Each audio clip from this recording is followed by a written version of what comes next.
High বন্ধুরা, তোমরা সবাই কেমন আছো? আশা করছি তোমরা সবাই খুবই ভালো আছো। তো এখন আমি চলে আসছিলাম দোকানে, আর যাওয়ার সময়তেই দেখলাম আগের মতো আবার প্রচুর পানি জমে গেছে।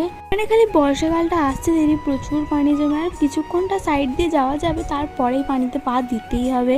যাই তো তার কিছুক্ষণ আমি অনেক কষ্টে পার করে এলাম। তো এসে আগে আমি দোকানটাকে খুললাম। তো দোকান খোলার পর আমি দোকানটাকে ঝাঁট দিয়ে দিলাম। কিছুক্ষণ পর আমি দোকান বন্ধ করে এসে গোসল করে নিয়েছিলাম। মানে আজকে কিন্তু আমি প্রচুর পানিতে ভিজেছি, কিন্তু আমার ক্যামেরা করা হয়নি। মানে আজকে এত জোরে পানি হচ্ছিল, নিজেকে না সামলাতে পারে তাড়াতাড়ি করে পানিতে নেমে পড়েছি। তার জন্যই কিন্তু আমার পানিতে ভেজাটা ক্যামেরা করা হয়নি। 15 আগস্টের দিনে তো সেই ভিডিওটা বানাতে গিয়ে আমার পুরো চুল ফুল ভিজে গিয়েছিল, তার জন্য আমাকে রাতের বেলা চুলটা খুলে শুতে হয়েছিল। আর সেদিন কিন্তু মাথাটা প্রচুর যন্ত্রণা হচ্ছিল। আজকেও আবার প্রায় 1 ঘন্টা 2 ঘন্টার মতো ভিজেছি, নিশ্চয়ই জ্বর আমার আসবেই। যাই হোক, তোমরা দেখতেই পাচ্ছ যে কত জোরে পানি হচ্ছে বাইরে।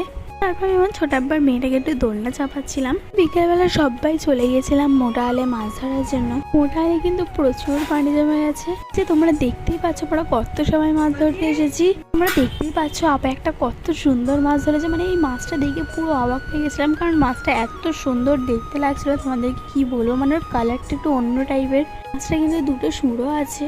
দেখতেই পাচ্ছ আপা কত মাছ ধরেছে, পুরো মানে বালতির মধ্যে গিজ গিজ করছে মাছগুলো। এখন কিন্তু প্রায় সন্ধ্যা হয়ে গেছে। তো যাই হোক, তোমাদের সঙ্গে দেখাচ্ছি নেক্সট ব্লগে। আজকের মতন জানাই বাই বাই।